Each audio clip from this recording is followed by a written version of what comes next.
Charles Spurgeon, o príncipe dos pregadores, 1834-1892.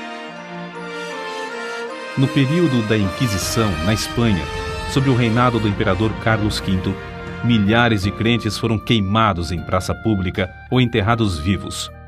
O filho de Carlos V, Filipe II, em 1567, levou a perseguição aos Países Baixos, declarando que, ainda que lhe custasse 1000 vezes a sua própria vida, limparia todo o seu domínio do protestantismo. Antes da sua morte, gabava-se de ter mandado ao carrasco pelo menos 18.000 hereges. Ao começar esse reinado de terror nos Países Baixos, muitos milhares de crentes fugiram para a Inglaterra. Entre os que escaparam do concílio de sangue, encontrava-se a família Spurgeon. Na Inglaterra, contudo, o povo de Deus não estava completamente livre da perseguição, passando a maior parte do tempo sentado, por se achar fraco demais para se deitar. Os bisavós de Carlos eram crentes fervorosos e criaram os filhos na admoestação do Senhor. Seu avô paterno, depois de quase 50 anos de pastorado no mesmo lugar, podia dizer: "Não passei nem uma hora triste com a minha igreja depois que assumi o cargo de pastor." O pai de Carlos, Tiago Spurgeon, era o amado pastor de Stambourne. Carlos, quando ainda criança, interessava-se pela leitura de O Peregrino, pela história dos mártires e por diversas obras de teologia. É impossível calcular a influência dessas obras sobre a sua vida. O que era precoce nas coisas espirituais vê-se no acontecimento que passamos a relatar. Com apenas 5 anos de idade, Carlos percebeu profundamente o cuidado do avô com relação ao procedimento de um dos membros da igreja, mais conhecido como Velho Rhodes. Certo dia, encontrando Rhodes em companhia de outros fumando e bebendo cerveja, a criança dirigiu-se a ele dizendo: "Que fazes aqui, Elias?" O velho Rhodes, arrependido, contou então ao seu pastor como a princípio se irou com o pequeno Carlos, mas por fim sentiu-se quebrantado. Desde aquele dia, o velho Rhodes andou sempre perto do Salvador. Quando ainda em tenra idade, Carlos foi por Deus convencido do pecado. Durante alguns anos, sentia-se uma criatura sem esperança e sem conforto. Visitava locais de culto uns após outros, sem, no entanto, conseguir saber como podia livrar-se do pecado. Então, aos 15 anos de idade, aumentou nele o desejo de ser salvo. E aumentou de tal forma que passou 6 meses agonizando em oração. Nesse tempo, assistiu a um culto numa igreja em que o pregador não pudera comparecer por causa de uma grande tempestade de neve. Na ausência do pastor, um sapateiro se levantou para pregar às poucas pessoas presentes e leu este texto: "Olhai para mim e sede salvos, todos os confins da terra." Isaías, capítulo 45, versículo 22. O sapateiro, inexperiente na arte de pregar, só fazia repetir a passagem e dizer: "Não vos é necessário levantar um pé, nem um dedo. Não vos é necessário estudar no colégio para saber olhar, nem contribuir com 1000 libras. Olhai para mim, não para vós mesmos. Não há conforto em vós. Olhai para mim, suando grandes gotas de sangue. Olhai para mim, pendurado na cruz. Olhai para mim, morto e sepultado. Olhai para mim, ressuscitado. Olhai para mim à direita de Deus." Em seguida, fitando os olhos em Carlos, disse: "Moço, tu pareces ser miserável. Serás infeliz na vida e na morte, se não obedeceres." Então, gritou ainda mais: "Moço, olha para Jesus. Olha agora." O rapaz olhou e continuou a olhar até que, por fim, um gozo indizível entrou na sua alma. O recém-salvo, ao perceber as constantes investidas do maligno, foi tomado pela aspiração de fazer todo o possível para receber o poder divino e, assim, frustrar a obra do inimigo do bem. Spurgeon, por exemplo, aproveitava todas as oportunidades para distribuir folhetos. Também entregava-se de todo o coração a ensinar na escola dominical, onde alcançou de início o amor dos alunos e, por intermédio destes, a presença dos pais na escola. Com a idade de 16 anos, começou a pregar. Acerca desse fato, declarou: "Quantas vezes me foi concedido o privilégio de pregar na cozinha da casa de um agricultor ou num celeiro? Alguns meses depois de pregar seu primeiro sermão, foi chamado a pastorear a igreja em Waterbeach. Ao fim de 2 anos, essa igreja de 40 membros passou a ter 100. Como o jovem pregador tinha o desejo de aperfeiçoar-se, o diretor de uma escola superior, de visita à cidade na ocasião, marcou 1 hora para tratar com ele acerca desse assunto. A criada que recebeu Carlos, porém, descuidou-se e acabou não chamando o professor, que saiu sem saber o que o moço esperava. Mais tarde, já na rua, Carlos, um tanto triste, ouviu uma voz dizer-lhe: "Buscas grandes coisas para ti? Não as busques." Foi então, ali mesmo, que abandonou a ideia de estudar naquele colégio, convencido de que Deus o dirigia para outras coisas. Não se deve concluir, contudo, que Carlos Spurgeon tenha desistido de se educar. Depois disso, ele aproveitou todos os momentos livres para estudar. Disse que alcançou fama de ser um dos homens mais instruídos de seu tempo. Spurgeon havia ministrado em Waterbeach apenas durante 2 anos, quando foi chamado a pregar na Park Street Chapel, em Londres. O local era inconveniente para os cultos e o templo, que tinha assentos para 1.200 pessoas, era demasiado grande para a plateia. No entanto, havia ali um grupo de fiéis que nunca cessou de rogar a Deus por um glorioso avivamento. Esse fato é assim registrado nas palavras do próprio Spurgeon. No início, eu pregava somente a um punhado de ouvintes. Contudo, não me esqueço da insistência das suas orações. Às vezes, parecia que rogavam até verem realmente a presença do anjo do concerto, Cristo, querendo abençoá-los. Mais de uma vez nos admiramos com a solenidade das orações até alcançarmos quietude, enquanto o poder do Senhor nos sobrevinha. Assim desceu a bênção. A casa se encheu de ouvintes e foram salvas dezenas de almas. Sob o ministério desse moço de 19 anos, a concorrência aumentou em poucos meses a ponto de o prédio não mais comportar as multidões. Centenas de ouvintes permaneciam na rua para aproveitar as migalhas que caíam do banquete que havia dentro da casa. Ficou resolvido que a Park Street Chapel seria reformada. Durante o tempo da obra, os cultos eram realizados em Exeter Hall, prédio com assentos para 4.500 pessoas. Ali, em menos de 2 meses, a assistência era tão numerosa que as ruas, durante os cultos, se tornavam intransitáveis. Quando voltaram para a Chapel, o problema, em vez de ter sido resolvido, ficou maior. 3.000 pessoas ocupavam o espaço preparado para 1.500. O dinheiro gasto, que alcançou uma elevada soma, fora desperdiçado. Tornou-se necessário voltar para o Exeter Hall, mas nem este auditório comportava mais o público presente. A igreja, então, tomou uma atitude espetacular. Alugou o Surrey Music Hall, o prédio mais amplo, imponente e magnífico de Londres, construído para diversões públicas. As notícias de que os cultos haviam passado do Exeter Hall para o Surrey Music Hall eletrificaram toda a cidade de Londres. O culto inaugural foi anunciado para a noite de 19 de outubro de 1856. Na tarde do dia marcado, milhares de pessoas para lá se dirigiram para achar assento. Quando por fim o culto começou, o prédio no qual cabiam 12.000 pessoas estava superlotado e havia mais 10.000 fora que não puderam entrar. No primeiro culto no Surrey Music Hall, notaram-se vestígios da perseguição que Spurgeon teria de encarar. Após a leitura das Escrituras, os inimigos da obra de Deus se levantaram, gritando: "Fogo! Fogo!" Apesar de todos os esforços de Spurgeon e de outros crentes, a grande massa de gente alvoroçou-se e movimentou-se em pânico, de tal modo que 7 pessoas morreram e 28 ficaram gravemente feridas.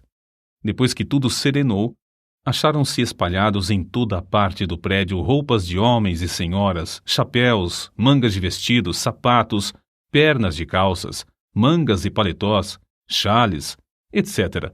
Objetos esses que as milhares de pessoas aflitas deixaram, na luta para escapar do prédio. Spurgeon comportou-se com a maior calma durante todo o tempo da indescritível catástrofe, mas depois passou dias prostrado, sofrendo em consequência do tremendo choque. As notícias sobre as trágicas ocorrências durante o primeiro culto no Surrey Music Hall concorreram para aumentar o interesse pelos cultos, em vez de prejudicarem a obra. De um dia para outro, Spurgeon, o herói do sul de Londres, tornou-se um vulto de projeção mundial. Aceitou convites para pregar em cidades da Inglaterra, Escócia, Irlanda, Gales, Holanda e França. Pregava ao ar livre e nos maiores edifícios, em média 8 a 12 vezes por semana. Nesse tempo, quando ainda moço, revelou como conseguia entender nas Escrituras os textos difíceis, isto é, simplesmente pedia a Deus: "Ó Senhor, mostra-me o sentido desse trecho." E acrescentou: "É maravilhoso como o texto, duro como a pederneira, emite faíscas quando batido com o aço da oração." Quando mais velho, disse: "Orar acerca das Escrituras é como pisar uvas no lagar, trilhar trigo na eira ou extrair ouro do minério." Acerca da vida familiar, Susana, a esposa de Spurgeon, assim escreveu: "Fazíamos culto doméstico, quer hospedados em um rancho nas serras, quer num suntuoso quarto de hotel na cidade. E a bendita presença de Cristo, que muitos crentes dizem impossível alcançar, era para ele a atmosfera natural. Ele vivia e respirava nele.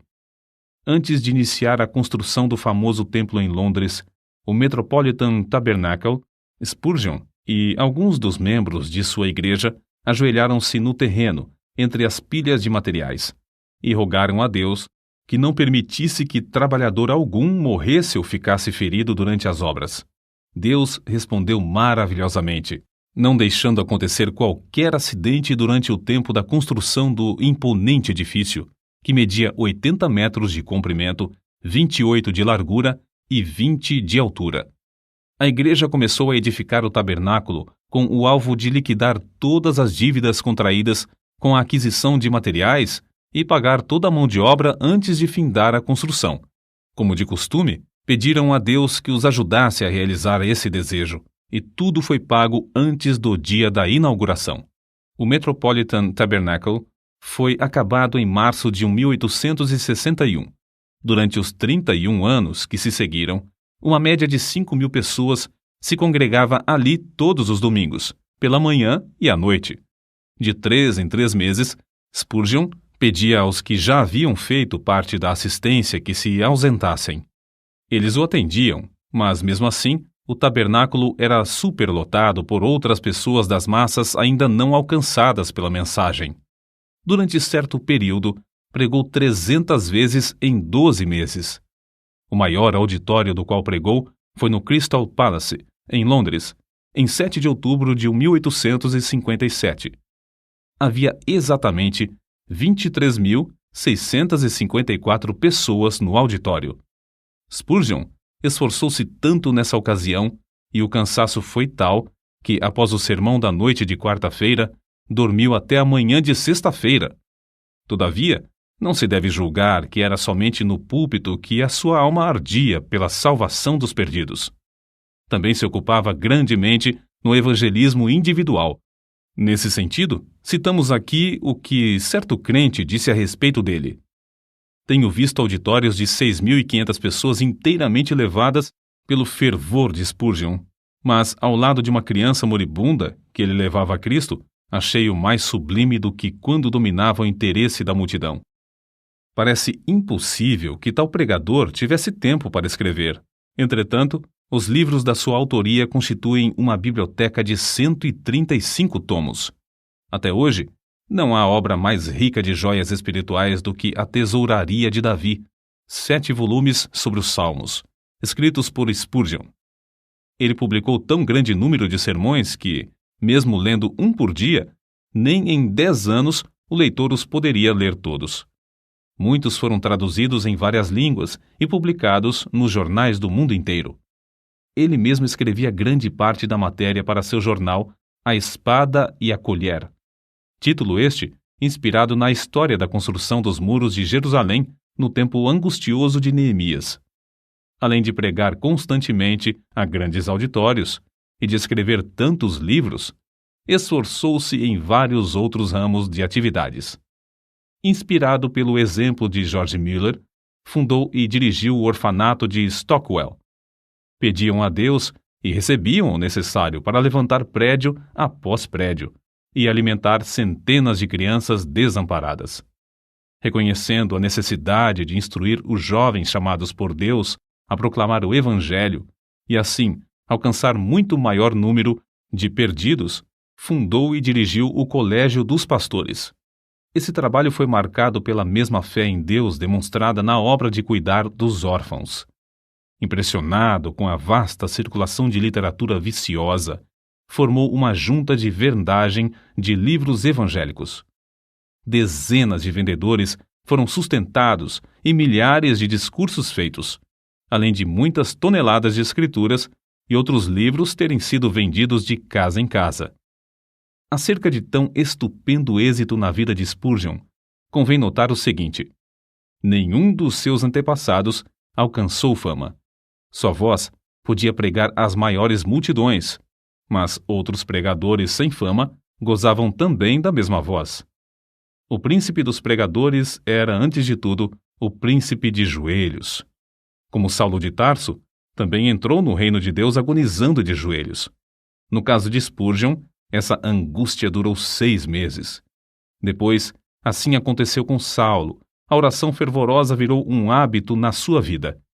Aqueles que assistiam aos cultos no grande Metropolitan Tabernacle diziam que as orações eram a parte mais sublime dos cultos.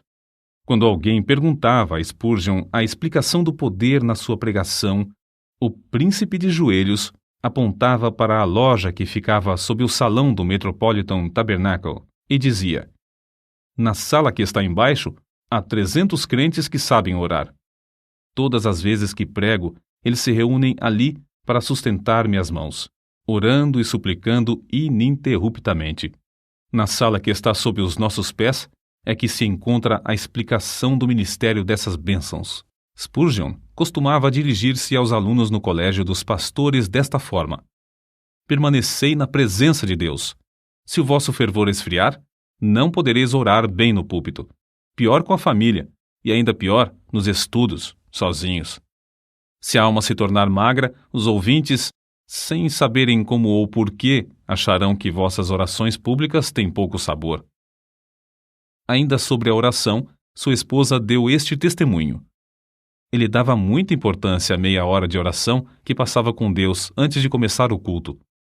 Certo crente também escreveu a esse respeito: sente-se durante a sua oração pública que ele é um homem de bastante força para levar nas mãos ungidas as orações de uma multidão.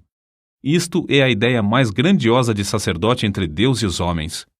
Convicto do grande poder da oração, Spurgeon designou o mês de fevereiro de cada ano no grande tabernáculo para realizar a convenção anual e fazer súplicas por um avivamento na obra de Deus. Nessas ocasiões, passavam dias inteiros em jejum e oração que se tornava mais e mais fervorosa. Não só sentiam a gloriosa presença do Espírito Santo nesses cultos, mas era-lhes aumentado o poder com frutos abundantes. Na sua autobiografia consta que, desde o começo do seu ministério em Londres, pessoas gravemente enfermas foram curadas em resposta às suas orações. A vida de Spurgeon não era vida egoísta e de interesse próprio. Juntamente com sua esposa, fez os maiores sacrifícios para colocar livros espirituais nas mãos de um grande número de pregadores pobres, e ambos contribuíam constantemente para o sustento das viúvas e órfãos. Recebiam grandes somas de dinheiro, mas davam tudo para o progresso da obra de Deus. Não buscava fama, nem a honra de fundador de outra denominação, como muitos amigos esperavam. A sua pregação nunca foi feita para sua própria glória, porém, tinha como alvo levar os ouvintes a Deus através da mensagem da cruz. Considerava seus sermões como se fossem setas e dava todo o seu coração empregava toda a sua força espiritual em produzir cada um deles. Pregava confiando no poder do Espírito Santo, empregando o que Deus lhe concedera para, abre aspas, matar, fecha aspas, o maior número de ouvintes. Carlos Haddon Spurgeon recebia o fogo do céu estudando a Bíblia, horas a fio, em comunhão com Deus. Cristo era o segredo do seu poder. Cristo era o centro de tudo para ele. Sempre e unicamente Cristo. J. P. Freud disse: quando Spurgeon orava, parecia que Jesus estava em pé ao seu lado. As suas últimas palavras no leito de morte, dirigidas à sua esposa, foram: ó querida, tenho desfrutado um tempo muito glorioso com meu Senhor. Ela, ao ver, por fim, que seu marido passaria para o outro lado, caiu de joelhos e, com lágrimas, exclamou: ó bendito Senhor Jesus! Eu te agradeço o tesouro que me emprestaste no decurso destes anos. Agora, Senhor, dá-me força e direção durante todo o futuro. 6.000 pessoas assistiram ao culto do funeral. No caixão estava uma Bíblia aberta na passagem usada por Deus para convertê-lo. Olhai para mim e sede salvos, todos os confins da terra. O cortejo fúnebre passou entre centenas de milhares de pessoas postadas em pé nas calçadas. Os homens descobriam-se à passagem do cortejo e as mulheres choravam. O túmulo simples do célebre príncipe dos pregadores, no cemitério de Norwood, testifica a verdadeira grandeza da sua vida. Ali estão gravadas estas humildes palavras: aqui jaz o corpo de Carlos Haddon Spurgeon, esperando o aparecimento do seu Senhor e Salvador, Jesus Cristo.